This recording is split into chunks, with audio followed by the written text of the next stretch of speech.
Hello students, मैं हूं SP Sharma. आज आप सबके लिए साइंस में चैप्टर 5 अम्ल क्षार एवं लवण के विषय में चर्चा की जाएगी।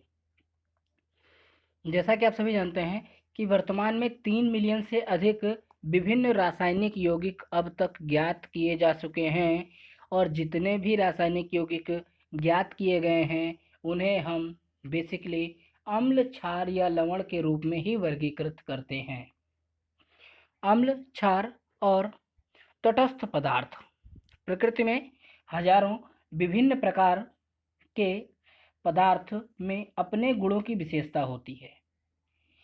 उन विशेषताओं के आधार पर ही हम पदार्थों को, उनके स्वादों के आधार पर ही हम उन्हें अम्ल क्षार या लवण में रखते हैं। नेक्स्ट, यदि हम बात करें, यहाँ पर एक क्रियाकलाप भी आया हुआ है जिसे आप बाद में पढ़ेंगे। चलिए मैं बता दे रहा हूँ। कुछ सिरका लें, बेकिंग पाउडर की थोड़ी मात्रा और कुछ पानी लें। उन्हें अलग अलग कटोरे में अलग अलग रखें। उन्हें ध्यान से देखें। सिरका एक तरल है, बेकिंग सोडा एक सफ़ेद पाउडर पदार्थ है। अब उनमें से प्रत्येक का स्वाद लें और अंतर का पता लगाएं। सिरका का स्वाद खट्टा होता है, बेकिंग पाउडर का स्वाद कसैला या कड़वा होता है और पानी का कोई स्वाद नहीं होता है। इसके अनुसार हम यह जान जाएंगे कि जो पदार्थ खट्टे होते हैं उन्हें हम अम्ल कहते हैं तथा जो पदार्थ खट्टे नहीं होते हैं अर्थात कसैले या कड़वे होते हैं उन्हें हम क्षार कहते हैं। जबकि जिन पदार्थों का हमें स्वाद अलग से नहीं मिल पाता उन्हें हम लवण कहते हैं। अम्ल, देखिए इसकी परिभाषा आई हुई है कि खट्टापन सभी अम्लों का विशेष गुण है। इस प्रकार हमारे भोजन में कई पदार्थों का खट्टा पदार्थ उनमें मौजूद अम्ल के कारण होता है। उदाहरण के लिए इन्होंने लिया सिरका का खट्टापन एसिटिक अम्ल के कारण, नींबू और साइट्स के रस के कारण साइट्रिक अम्ल, इमली और अंगूर टार्टरिक अम्ल के कारण, दूध लैक्टिक अम्ल के कारण। इन सभी के कारण ये सब खट्टे हो जाते हैं। अर्थात जहाँ पर भी हमें खट्टेपन का एहसास होगा वहाँ पर अम्ल उपस्थित होंगे, या हम कह सकते हैं कि अम्लों के द्वारा ही पदार्थ खट्टे होते हैं, या हम कह सकते हैं कि सभी खट्टे पदार्थ अम्ल होते हैं। अब उदाहरण के लिए यहाँ पर एक पॉइंट और आया हुआ है कि अम्ल एक ऐसा पदार्थ होता है जो पानी में घुले होने पर हाइड्रोजन आयनों का उत्पादन करता है। अर्थात यदि हम कहें कि यदि अम्लों को जल में घोल दिया जाए तो अम्ल H+ आयन अलग कर देते हैं। नेक्स्ट, उदाहरण के लिए अम्ल के मुख्य 2 रासायनिक समूह हैं। जैसे यहाँ पर HCl ले लिया गया। HCl को जब हम डिवाइड करेंगे या जल में घोलेंगे तो H+ और Cl- में टूट जाएगा। H2SO4 को जब हम तोड़ेंगे तो 2H- तथा SO4- में विभक्त हो जाएगा। नेक्स्ट, यदि हम बात करें कार्बनिक अम्ल की, वह कार्बन जो एक तत्व के रूप में शामिल करते हैं और प्राकृतिक कार्बनिक पदार्थ से आते हैं। जैसे कुछ सामान्य यहाँ पर आए हैं अम्लों के नाम। जैसे एसिटिक अम्ल, इसका स्रोत है सिरका। एस्कॉर्बिक अम्ल आंवला और खट्टे फल। लैक्टिक अम्ल खट्टा दूध। ऑक्जेलिक अम्ल टमाटर चुकंदर के पत्ते। फॉर्मिक अम्ल चींटी का डंक। स्टायरिक अम्ल वसा। साइट्रिक अम्ल खट्टे फल जैसे संतरा और नींबू। टार्टरिक अम्ल इमली अंगूर।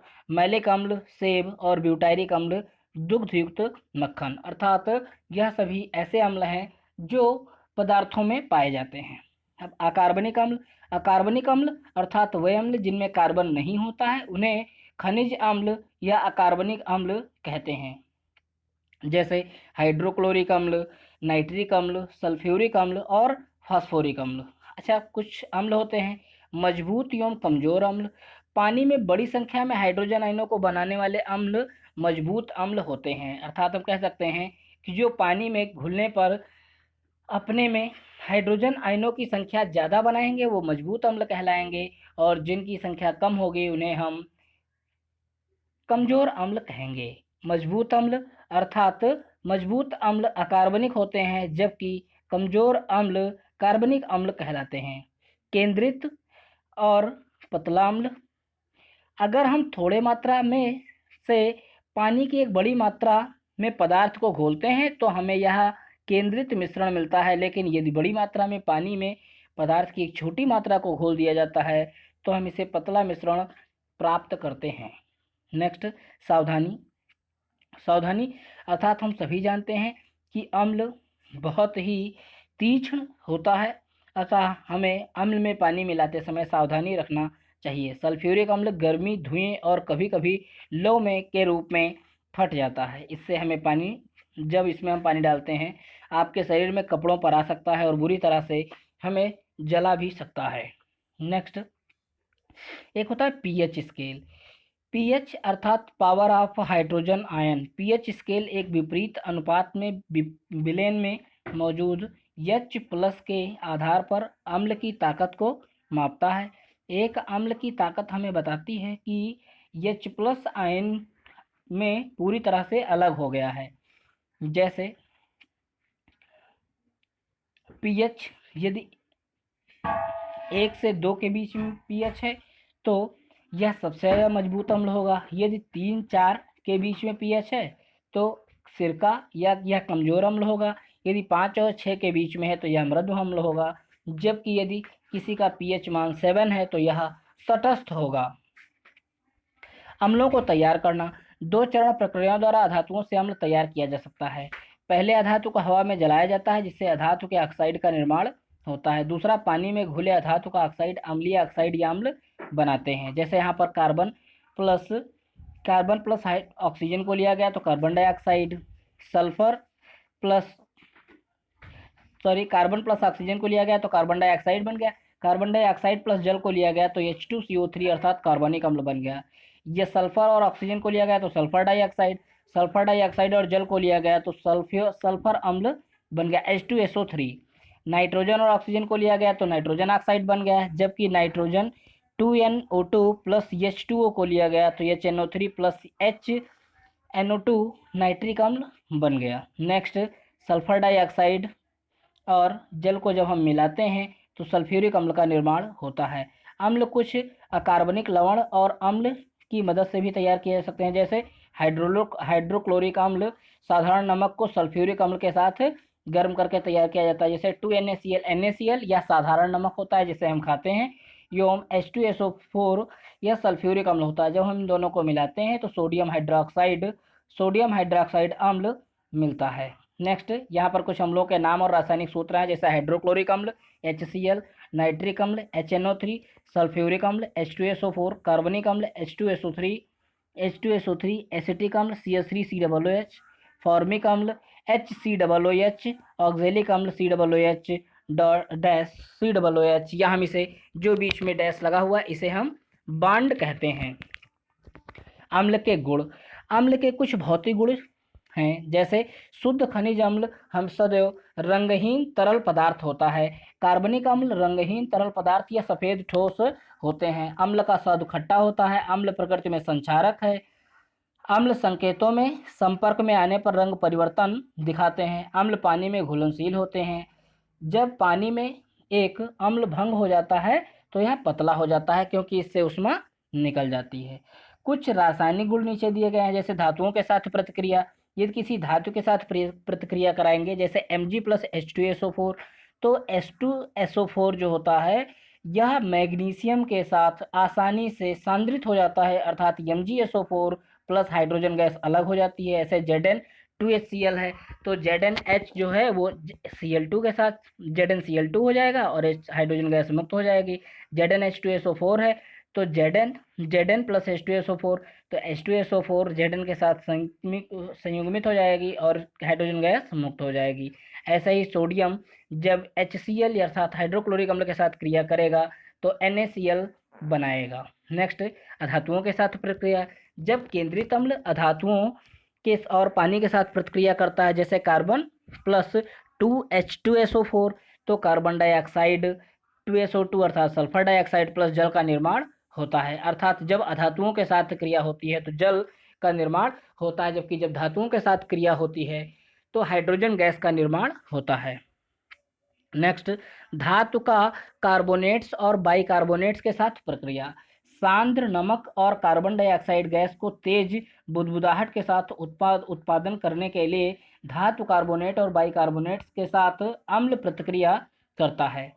जैसे धातु CuCO3 और H2SO4 सल्फ्यूरिक अम्ल है। जब इसका संकरण कराया जाता है या इसकी हम क्रिया कराते हैं तो CuSO4 प्लस H2O और कार्बन डाइऑक्साइड गैस बनता है।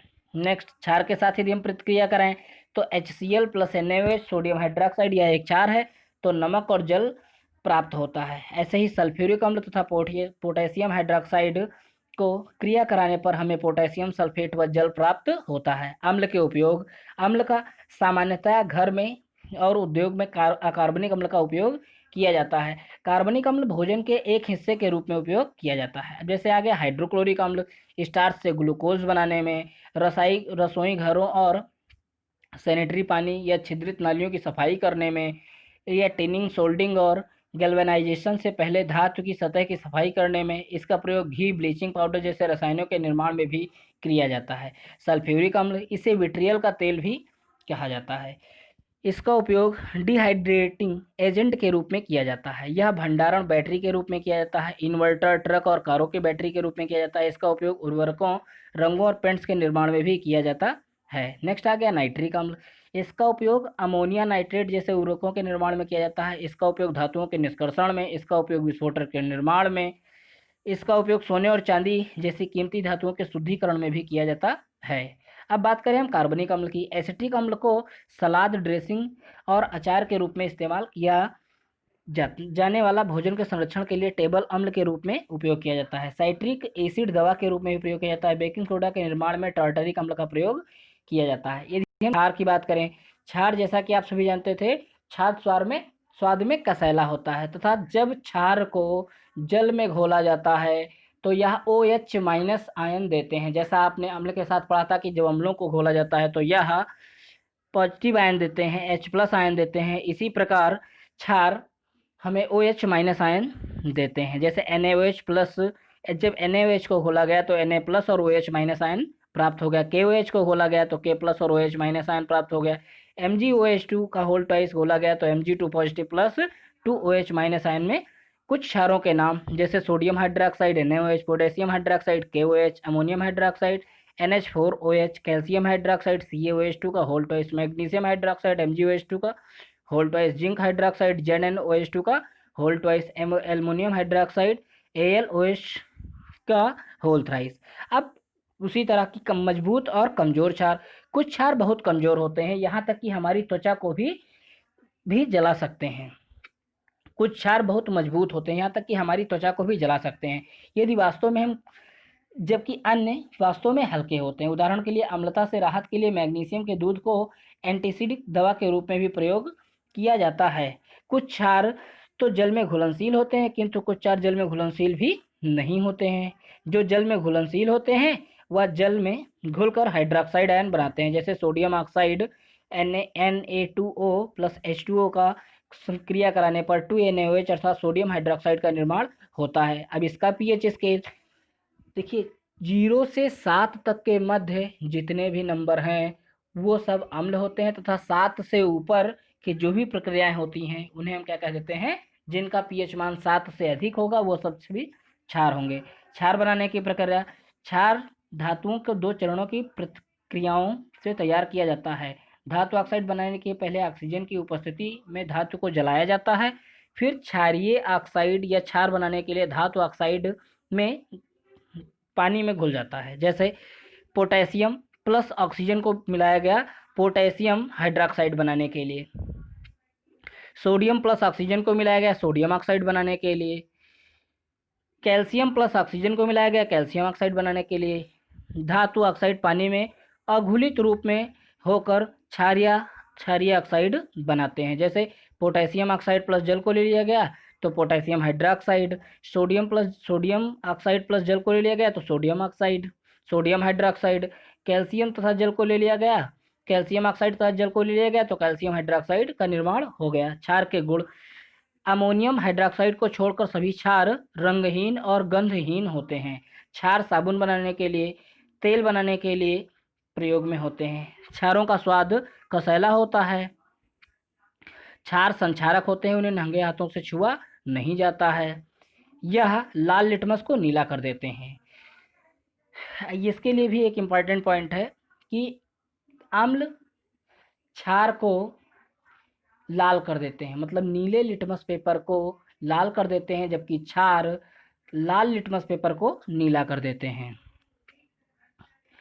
हमारे क्षार का उपयोग हमारे दैनिक जीवन में हमारे द्वारा क्षारों का उपयोग किया जाता है, जैसे सोडियम हाइड्रोक्साइड के रूप में। सोडियम हाइड्रोक्साइड आमतौर पर कास्टिक सोडा के रूप में जाना जाता है। इसका प्रयोग ग्रेस और तैलीय सतह के मशीनों के भागों की सफाई में किया जाता है। इसका उपयोग साबुन के निर्माण में किया जाता है। इसका उपयोग कपड़ा उद्योग में ब्लीचिंग एजेंट के रूप में किया जाता है। इसका उपयोग कई औद्योगिक रसायन जैसे हाइपो और कागज रेयान कपड़ा दवाओं के लिए निर्माण में भी किया जाता है। अब रासायनिक गुण अम्ल के साथ प्रतिक्रिया, जैसे सोडियम हाइड्रोक्साइड का जब अम्ल अर्थात हाइड्रोक्लोरिक एसिड के साथ प्रक्रिया कराई गई तो सोडियम क्लोराइड सोडियम क्लोराइड और जल का निर्माण हुआ। NH4OH ammonium hydroxide plus HCl, तो NH4Cl प्लस H2O का निर्माण हो गया। ऐसे ही सोडियम हाइड्रोक्साइड को एसिटिक अम्ल के साथ क्रिया कराने पर सोडियम एसीटेट और जल का निर्माण होता है। धातु लवण के साथ प्रतिक्रिया, क्षार अपने लवणों को बनाने के लिए धात्विक लवणों के साथ प्रतिक्रिया करती हैं जो अवक्षेप के रूप में दिखाई देते हैं। क्षार जैसे 3NaOH sodium hydroxide plus ferric chloride को जब लेते हैं तो यह ferric hydroxide plus sodium chloride बना देता है। इसके ऊपर एक पॉइंट भी दिखाया गया है कि क्षार का जब धात्विक अम्ल के साथ क्रिया किया जाता है तो लवणीय धातु हाइड्रोक्साइड प्लस लवणीय पानी बनता है। अम्लीय हाइड्रोक्साइड के साथ प्रतिक्रिया, लवण और पानी के उत्पादन के लिए अधातु ऑक्साइड के साथ प्रतिक्रिया होती है, जैसे sodium hydroxide plus carbon dioxide का क्रिया कराने पर सोडियम कार्बोनेट तथा जल का निर्माण होता है। ऐसे ही कैल्शियम हाइड्रोक्साइड आमतौर पर स्केल्ड नींबू के रूप में जाना जाता है। इसे कम लागत वाले निर्माण में सीमेंट के एक विकल्प के रूप में उपयोग किया जाता है। इसका उपयोग इमारतों की सफ़ेद पुताई के लिए भी किया जाता है। इसका उपयोग ब्लीचिंग पाउडर के निर्माण में किया जाता है। इसका उपयोग पानी और अपशिष्ट जल के उपचार के लिए किया जाता है। इसका उपयोग मिट्टी की अम्लता को निष्क्रिय करने में भी किया जाता है।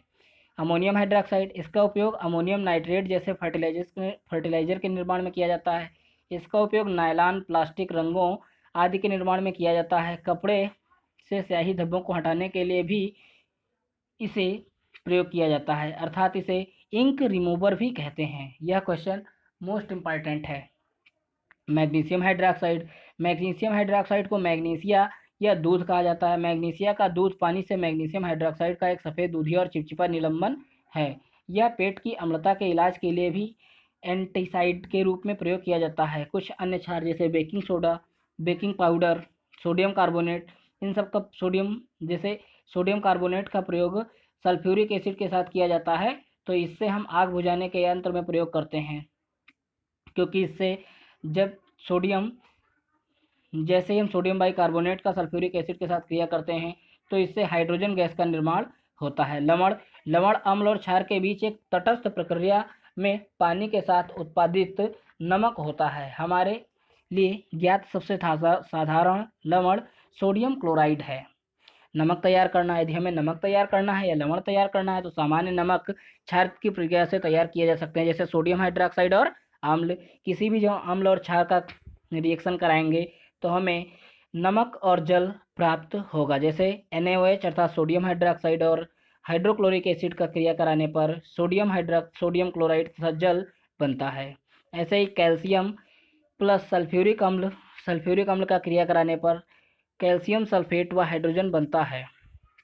ऐसे लवण के गुण, लवण सबसे ज़्यादा ठोस होते हैं। लवण अम्लीय, मूल या तटस्थ हो सकता है। लवण बिजली के अच्छे कंडक्टर होते हैं।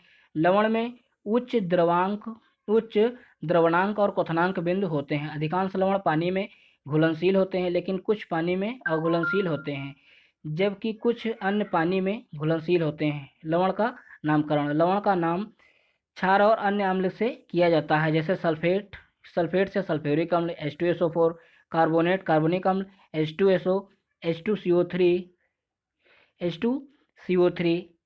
क्लोराइड या हाइड्रोक्लोरिक अम्ल HCl, नाइट्रेट या नाइट्रिक अम्ल HNO, एसिटेट या एसिटिक अम्ल CH3CO, डबल एच से प्राप्त किया जाता है। लवणों का उपयोग सोडियम क्लोराइड मतलब नमक के बनाने में, सोडियम कार्बोनेट के निर्माण के रूप में, पोटास एलम अर्थात पानी के शुद्धिकरण के रूप में, पोटेशियम नाइट्रेट इसका उपयोग गन पाउडर के निर्माण में या पटाखे बनाने में किया जाता है। ग्लास उद्योग में उर्वरक के रूप में किया जाता है। सिल्वर नाइट्रेट फिल्मों में फोटोग्राफी के विकास के लिए इसका उपयोग किया जाता है। अब आ गई तटस्थता। जिस प्रक्रिया में एक अम्ल नमक और पानी बनाने के लिए एक क्षार के साथ प्रतिक्रिया करता है उसे तटस्थ प्रतिक्रिया के रूप में जाना जाता है। जैसे हाइड्रोक्लोरिक अम्ल प्लस सोडियम हाइड्रोक्साइड को जब हम क्रिया कराएंगे तो हमें NaCl अर्थात सोडियम क्लोराइड तथा जल प्राप्त होगा। नेक्स्ट, अम्ल हाइड्रोजन आयन प्रस्तुत करते हैं और क्षार हाइड्रॉक्सिल आयन प्रस्तुत करते हैं। ये हाइड्रोजन आयन और हाइड्रॉक्सिल आयन प्रतिक्रिया कर पानी बनाते हैं। दूसरी ओर क्षार ऋणात्मक आयन और अम्ल धनात्मक आयन और नमक के साथ मिलकर प्रतिक्रिया करता है। क्रियाकलाप, यह क्रियाकलाप आप स्वयं पढ़ें। नेक्स्ट, तटस्थता का प्रयोग कृषि में अपच को दूर करने के लिए, चींटी और मधुमक्खी के काटने पर, पीले ततैये का डंक लगने पर, कारखाने के अपशिष्ट का निपटान करने में हमें तटस्थ का प्रयोग किया जाता है।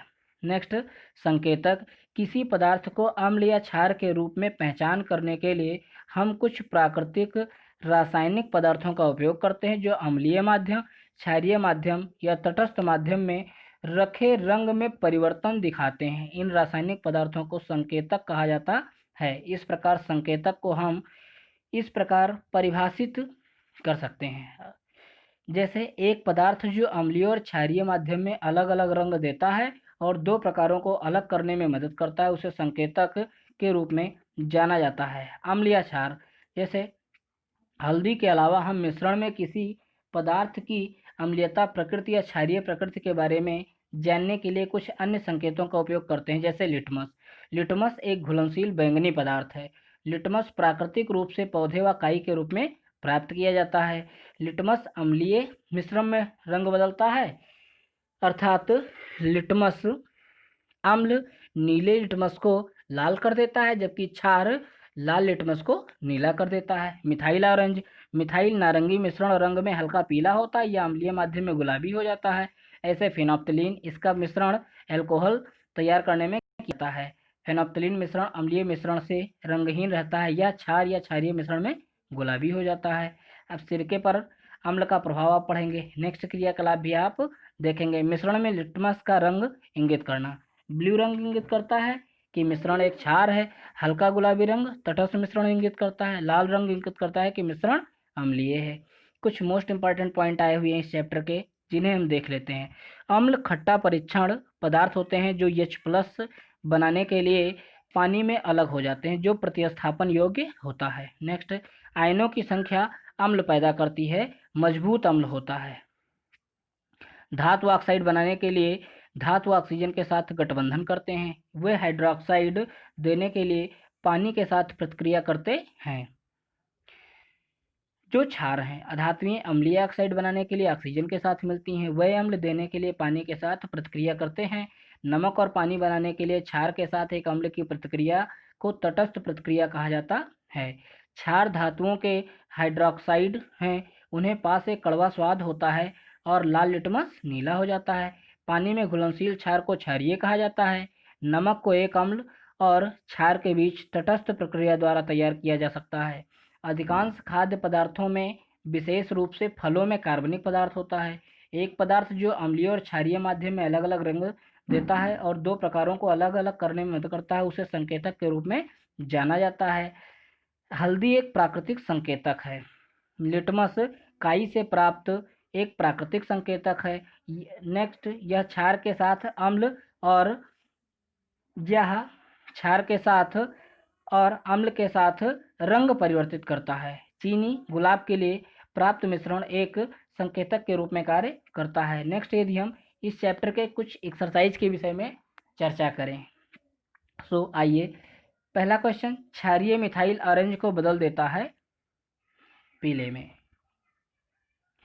सोडियम कार्बोनेट कहा जाता है बेकिंग सोडा को। इनमें से कौन सा संकेतक नहीं है? लाल गोभी। क्षारों में है कड़वा स्वाद। Fill in the blanks. Phenolphthalein गुलाबी क्षारीय मिश्रण में बदल जाता है। अम्ल में खट्टा स्वाद होता है जबकि क्षारों में कड़वा स्वाद होता है। अम्ल नीला लिटमस लाल में बदल देता है। अम्ल मिश्रण में H+ आयन प्रस्तुत करते हैं जहां क्षार मिश्रण में OH- आयन प्रस्तुत करते हैं। HCl प्लस NaOH नमक और पानी बनाने के लिए अम्ल और क्षार के बीच प्रतिक्रिया होती है। सही तथा गलत का चिन्ह लगाइए। फेनोल्फथालीन अम्ल के साथ गुलाबी रंग देते हैं। असत्य। बेंजोइक अम्ल पीले ततैये में मौजूद होता है। असत्य। घुलनशील क्षारों को क्षारीय के रूप में जाना जाता है। सत्य। हल्दी में पीले रंग का प्राकृतिक रंग होता है। सत्य। एसिटिक अम्ल सिरके का मुख्य घटक है। सत्य। नींबू के रस में एस्कॉर्बिक अम्ल होता है। असत्य। ततैये की डंक क्षारीय है और सिरका के साथ इसका इलाज किया जाता है। सत्य। मिलान। Caustic soda sodium hydroxide, baking soda sodium bicarbonate. मधुमक्खियों की डंक में फॉर्मिक अम्ल पाया जाता है। अम्लता को हटाने के लिए क्षार का प्रयोग किया जाता है। लिटमस काई से प्राप्त किया जाता है। नींबू पानी मैग्नीशियम हाइड्रोक्साइड देता है और मिथाइल नारंगी यह एक संकेतक के रूप में प्रयुक्त किया जाता है। इसमें कुछ क्वेश्चंस आए हुए हैं जिन्हें हम पेज वाइज चर्चा करेंगे। So thank you students for seeing the video.